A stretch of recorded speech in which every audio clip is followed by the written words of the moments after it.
Good afternoon. This is TWC TV. I'm your host, Patrick D. McCoy. I am so honored and delighted to host this web series for the Washington Chorus.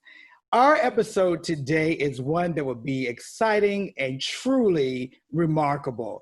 Today, we reminisce on the interview that we had with Anne and Knight Kiplinger, and then we segue into a new story featuring Dave and Daphne. And then we round out the interview with composer Damien Jeter talking about his cantata, A Cantata for a More Hopeful Tomorrow. On the last episode, we caught up with Anne and Knight Kiplinger at their home, speaking about how they met in the Washington Chorus. Now we will continue that conversation, but before we do, take a look at this clip. When I rejoined the chorus in '77 or so, Anne had joined the year before, and I was wondering who that attractive strawberry blonde was in the soprano section. Turns out a friend of mine in the bass section knew her, seemed to know her name, so I asked him about her, and then we started chatting at the break. And then I asked her out, or she asked me to a concert, I think, first, and then I asked her to dinner, and the rest is history, 41 years ago.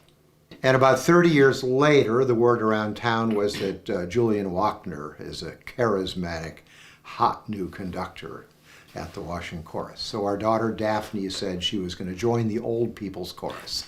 But when she got there, she found that lots of young millennials like herself had joined the chorus to sing under Julian Wachner, and one of them was a tenor named Dave Steadman.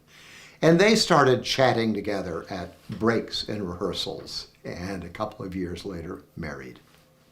So, 2 generations who found each other in the Washington Chorus. Wow, that was a fascinating story. And as we continue this theme of generations, our next guests have a very special connection to the Washington Chorus. Please welcome Dave and Daphne. Good afternoon. Hey, Patrick. I'm so glad to have you on here. Now, we just heard this wonderful story about how your parents, well, how Daphne's parents rather met in the chorus. And now this continues with you and Dave. Daphne, how did that all come together? How do you all feel about, when you all came to chorus and then you all connected? Tell us about that.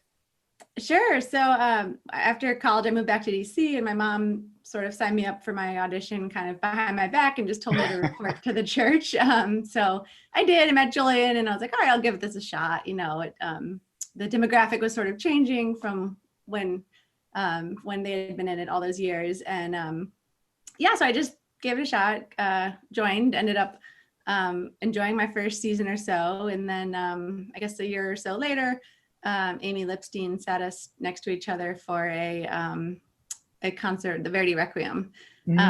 So the seating chart sort of was what brought us together. I don't know if it was our height or what, but usually we're singing in sections, but for this concert we were singing in mixed formation. So it was Steadman and Kiplinger right there next to each other. Amy likes to take a little bit of credit for that, I suppose.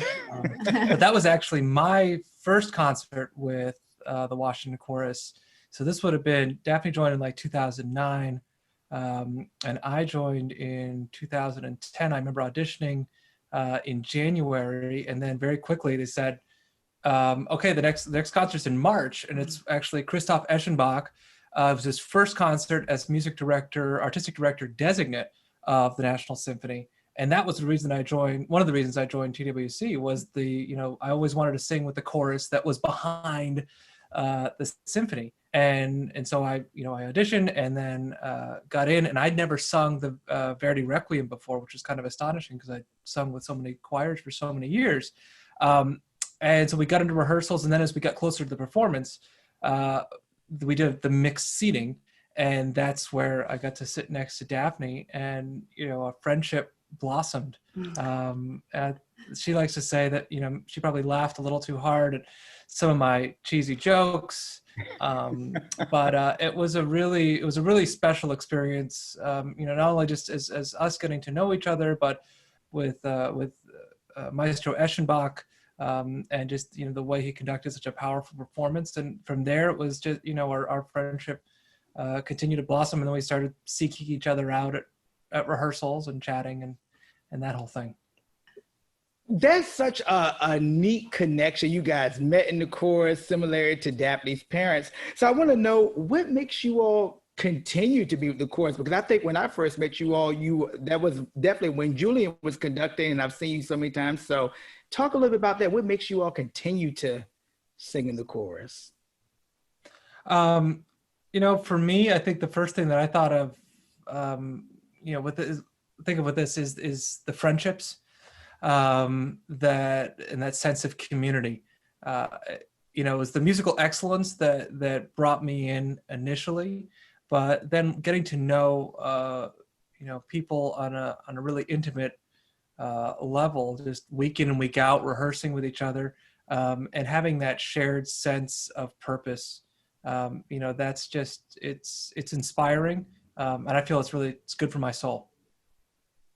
Yeah, and I share most of those sentiments. I think there's the obvious thrill of singing together and creating beautiful music together. But it's also sort of the cross-generational friendships, which is, I think, pretty unique to choruses. Not a lot of our other hobbies or groups that we're a part of have that kind of unique aspect of being friends with folks that you might not have otherwise met.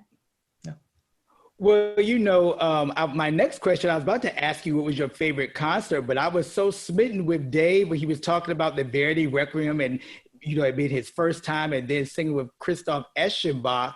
I know that the Washington Chorus has done a lot of performances. Is there maybe another one that might stand out for you, Daphne, one of those concerts? Yeah, actually, my very first concert with the Washington Chorus is probably still one of my favorites. It was the Bach B minor Mass, and I think that I remember being a little intimidated at first. I mean, all those runs, but I think that made it all the more triumphant once we did complete it, and I think with great success. Oh my goodness. As we continue this theme of generations, it's all about passing, whether it's the love of music, whether it's a love of a career or a gift or something like that. We often have these moments where we think about children. I just imagine when I first would see you all out, and then all of a sudden there's a little one. Could you all talk to me a little bit about now that you're young parents, and how you hope to inspire this love of music with your young child? Sure. So our son Amos is about 2.5, and we hope he grows up to love singing and get the experience of singing in a group. Though we'd of course support his interest no matter what, if it's volleyball and the bassoon or whatever. But yeah, I mean, so far he likes to sing, but it's, he's been in quarantine for the last 6 months, so it's pretty much just been with us, at the dinner table or bath time or whatever. But yeah, I think we hope he at least gets the chance at some point to experience that, because it really is a unique thing to join your voice with others, and we think he'll be pretty into it when he gets the chance to do that. And I think we hope that he finds the peace and camaraderie and joy that comes along with choral singing, just like we have for so many years.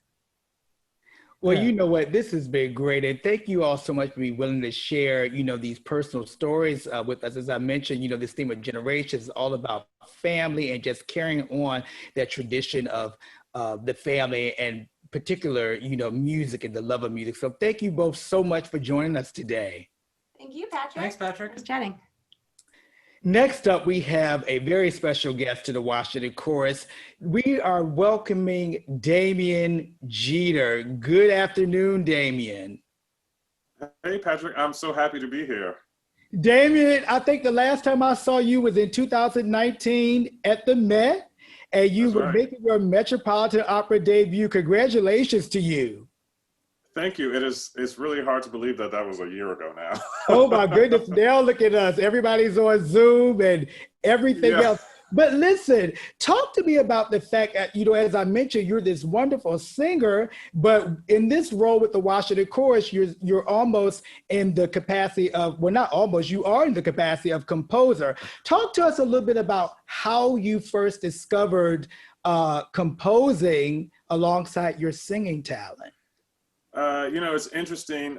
I feel like I've always been a composer. I started taking music lessons very, very early in Petersburg, Virginia. And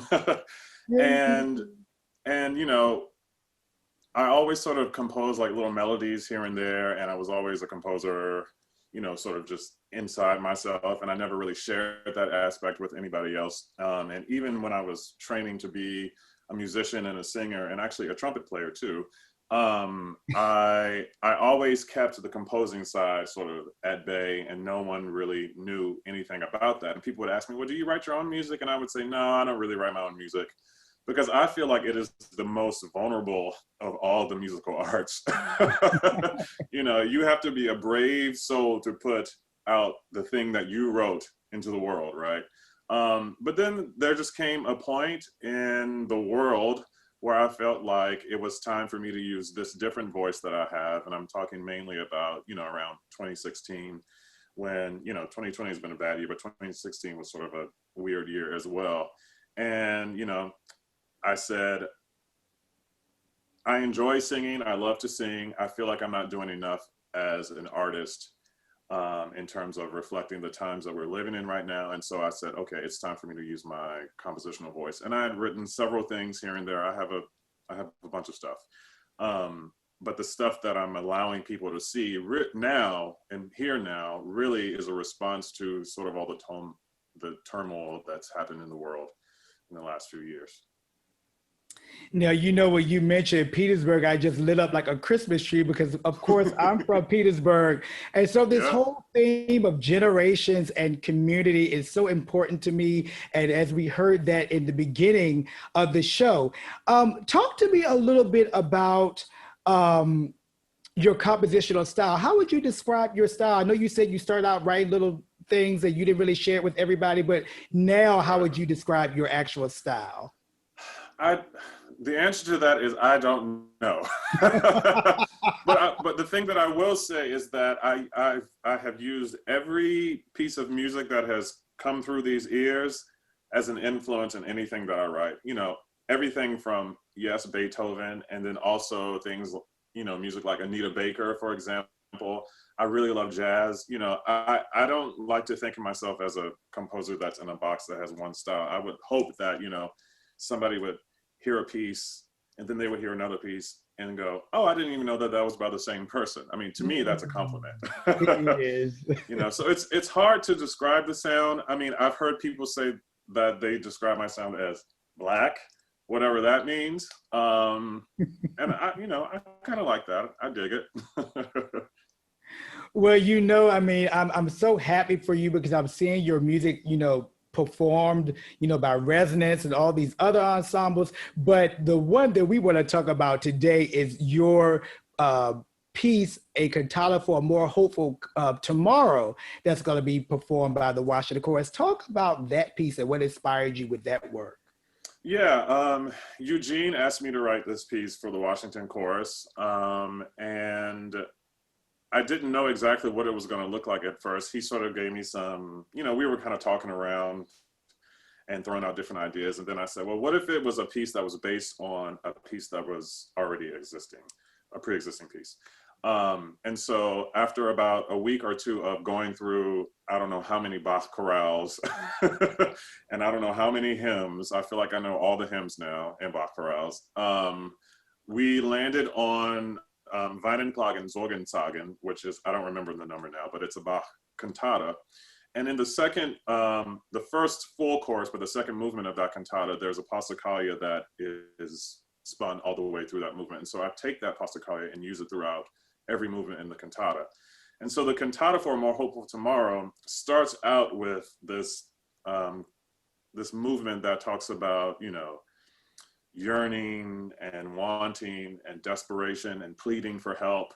And then it ends with the Walt Whitman poem, Continuities, which talks about, well, hope. And so the cantata moves from this state of despair to this state of hopefulness. And then there are movements in between. I love it. It sort of reminds me of Sir Michael Tippett's work of Child of Our Time. I think That's the work that I'm thinking of with how he Yeah. uses spirituals as the chorales. Yeah. But you're using the Bach and the spirituals kind of intertwined. So that's pretty amazing. Yeah. I know you have the chorus and you have a soloist. I believe Andy Moore is the soprano in that work.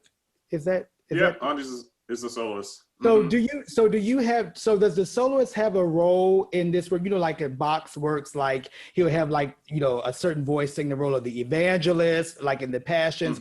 Does the soprano have like a character role, or is it just, you know, fulfilling the solo lines of the work?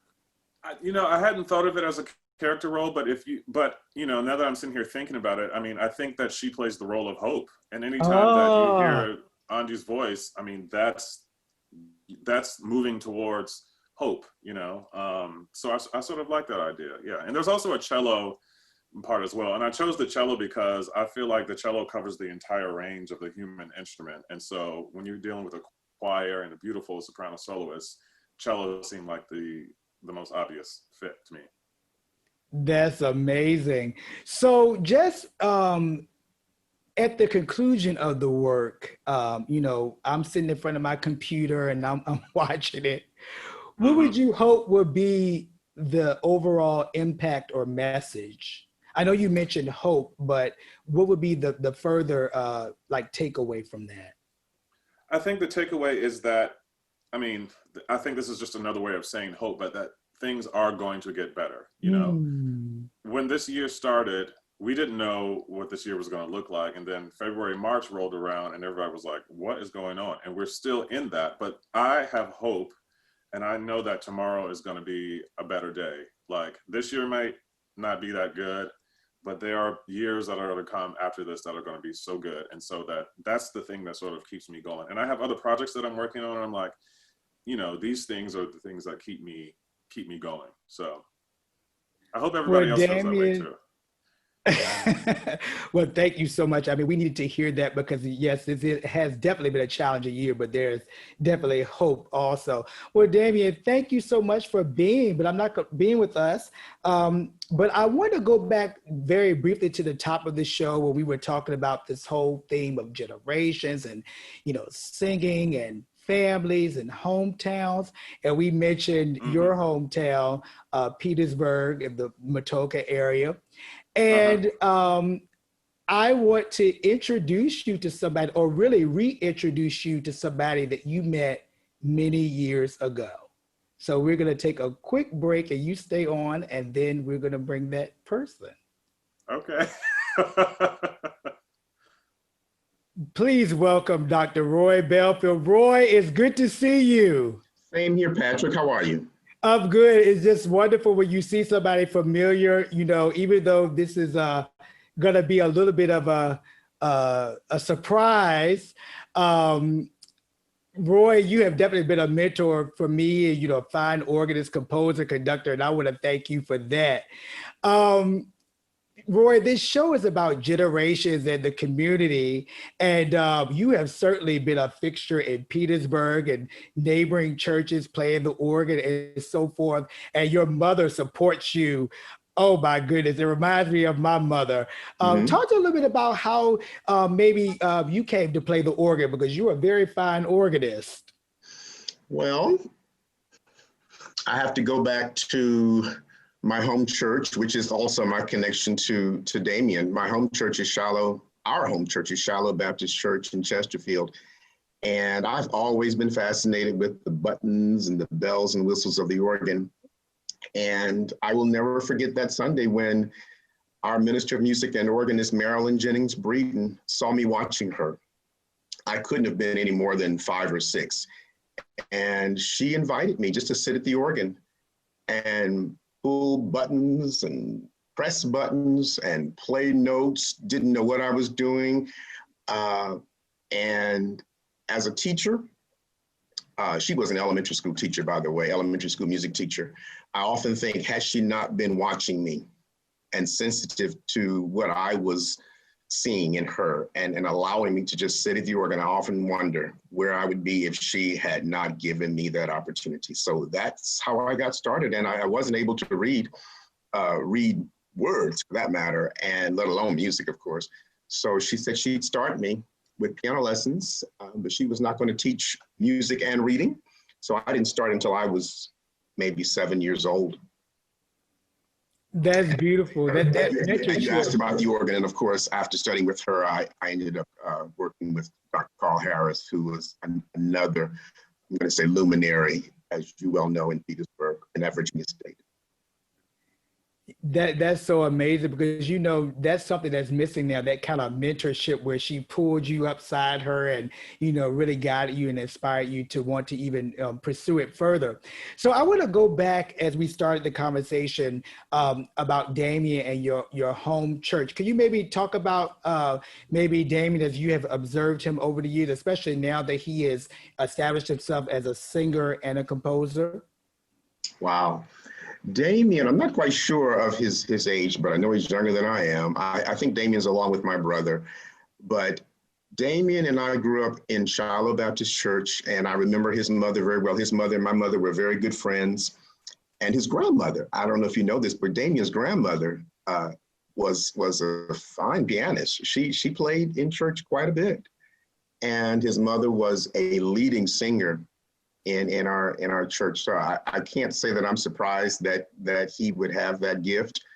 And it's been interesting to watch and to, I guess, be a witness to his evolution as a musician, as a music educator, and lo and behold, to see him in New York and all that he's doing, and then the latest with the composition, that was a surprise. And so I'm not surprised at all that he's doing, because he comes from a musical family. And, we went to the same high school, same middle school. I know Damien was in the band, if I'm not mistaken. I think he played the trumpet. I'll confirm that with him. But he was trailing me. He was behind me, and he was doing his thing in music. And he is just the next generation, essentially.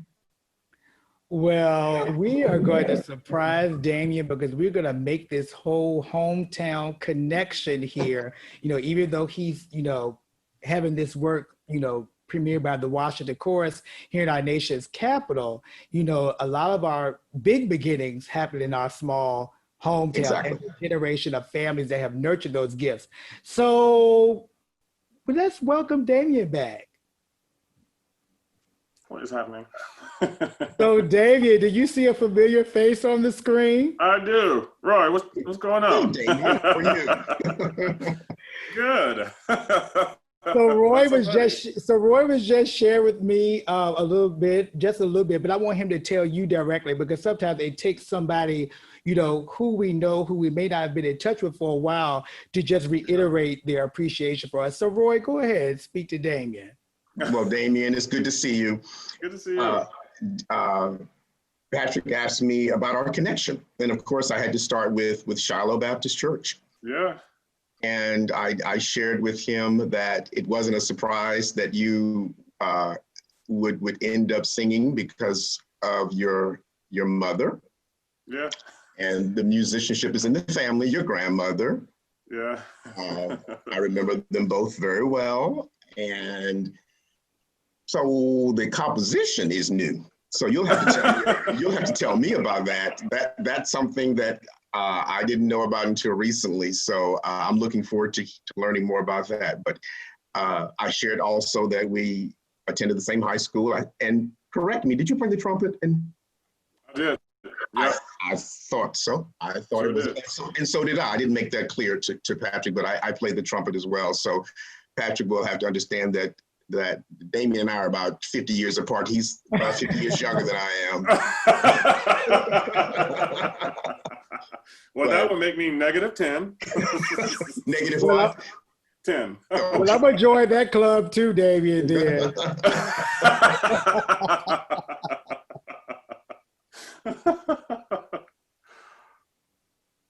Well, Oh, it's that's so certainly funny. an honor to have both of you here. I just feel like this is a full circle moment for me, being from Petersburg and then having this opportunity to bring you together in this way and me joining in the conversation. So I want to thank you all so much. And Damien, I'm looking forward to the premiere of your work with the Washington Chorus and congratulate you on that. And Dr. Roy Bellfield, eminent composer, organist. I can't say enough, but I want to make sure, that we definitely focus on Damien and the composition, but I do have to give you your due, because you're certainly one of the most talented African-American musicians, composers I know, and Damien is certainly in that realm as well. So thank you both for being here. Can I say something real fast? Yeah. Yeah. I mean, Roy, I've never got a chance to tell you any of this stuff, but like he said, we went to the same church, and anytime that I knew that Roy went off to like be a musician and to go to music school and all this stuff like that, but everything that he did, I would watch. And anytime he played at church, I would always like sit up and I'm like, that is the person that I want to be when I grow up. And it was very special for me, for you to be there and for you to play and things like that. And just to be like, for you to be here is like amazing right now. And I never got a chance to tell you that, but I've always felt that way. You were like this very special fixture in my like childhood. Thank you. I said to Patrick when he reached out to me, I said, when did I become the senior statesman? But no, I appreciate that. And, I have a way of, and I thank you for saying that, but now whenever I receive compliments, I yield directly to my teachers. I always say, thank you, but I had excellent teachers. Yeah, but I knew you before you knew those teachers too, so. Okay, well, that's true. That's true. Well, thank you both so much. And it's just, again, an honor to have you on today. Well, thank you, Patrick, for the invitation. Thank you for joining us for this episode of TWC TV. I am your host, Patrick D. McCoy, and be sure to join us for the next episode on October the 29th at 5:00 p.m. And also, if that's not enough, visit the Washington Chorus website where you can find information on the premiere of Damien Jeter's A Cantata for a More Hopeful Tomorrow on November the 14th. Streaming information will be on the website. Again, I'm Patrick D. McCoy, and this has been TWC TV.